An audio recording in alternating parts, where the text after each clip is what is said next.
এই world fishery day উদযাপন করার মূল উদ্দেশ্য হচ্ছে দেশব্যাপী মাছ চাষের সাথে যারা যুক্ত আছে বা মাছ চাষ করে রাজ্য তথা দেশের মাছের চাহিদা পূরণে যারা অগ্রণী ভূমিকা পালন করছে তাদেরকে সহায়তা করা, তাদেরকে উৎসাহিত করা এবং সেই কাজে তারা যাতে আরো বেশি মনোনিবেশ করতে পারে তার জন্য তাদেরকে সাহায্য করা, উৎসাহিত করা, এই উদ্দেশ্য নিয়ে ওয়ার্ল্ড ফিশারি ডে সেলিব্রেশন করা হচ্ছে দেশব্যাপী।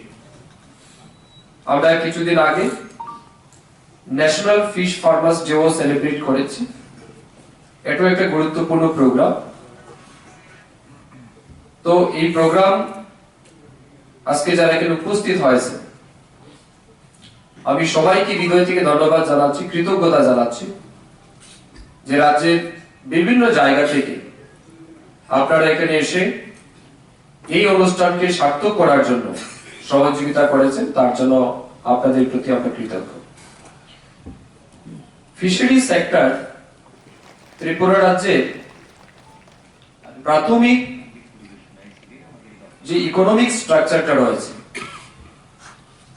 সেটাকে মজবুত করার ক্ষেত্রে ফিশারি ডিপার্টমেন্ট কিন্তু একটা গুরুত্বপূর্ণ ভূমিকা পালন করে।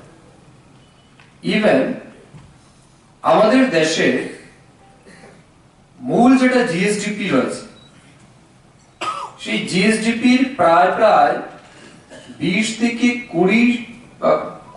25% জিএসডিপি আমরা কিন্তু এগ্রি অ্যালাইড সেক্টর থেকে পাই, অর্থাৎ ফিশারি সেক্টর, এগ্রিকালচার সেক্টর এবং অ্যানিম্যাল হাসব্যান্ডারি সেক্টর বা পশুপালন যেটাকে আমরা বলি। এটা হচ্ছে আমাদের প্রাথমিক সেক্টর। এই সেক্টরটা যতক্ষণ মজবুত থাকবে আমাদের দেশে ততক্ষণ কিন্তু আমাদের দেশের অর্থনীতি মজবুত।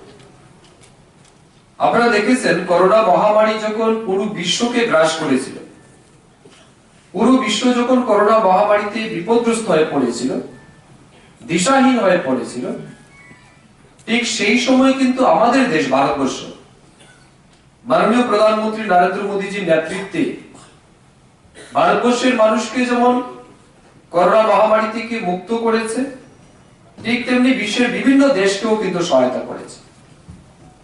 বিশ্বের অনেক শক্তিশালী দেশ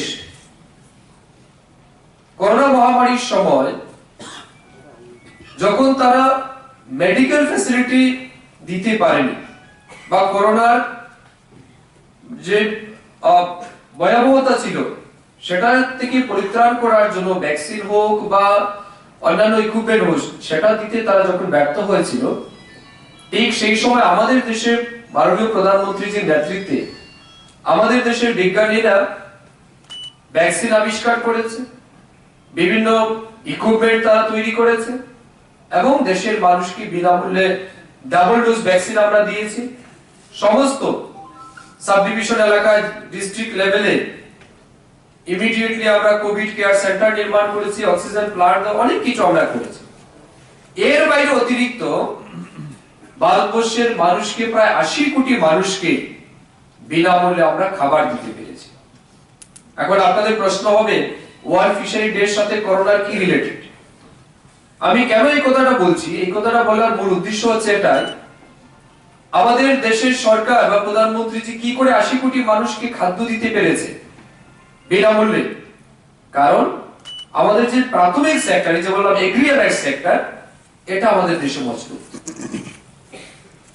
এই সেক্টরটা মজবুত থাকার কারণে, এই সেক্টরটা ভেঙে না পড়ার কারণে আমরা কিন্তু মেডিসিন, ভ্যাকসিন যেমন আমরা ফ্রিতে দিতে পেরেছি, ঠিক সাথে সাথে ভারতবর্ষের 80 কোটি মানুষকে আমরা ফ্রিতে খাদ্য দিতে পেরেছি।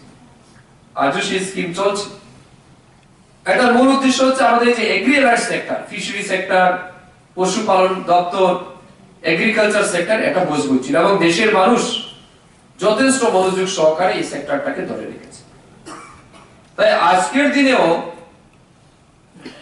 আমাদের রাজ্যের অবস্থা যদি আমরা দেখি, এই মৎস্য দপ্তর বা ফিশারি সেক্টর রাজ্যের অর্থনীতিকে বেকারত্ব দূরীকরণের ক্ষেত্রে অনেক বেশি গুরুত্বপূর্ণ দায়িত্ব পালন করছে।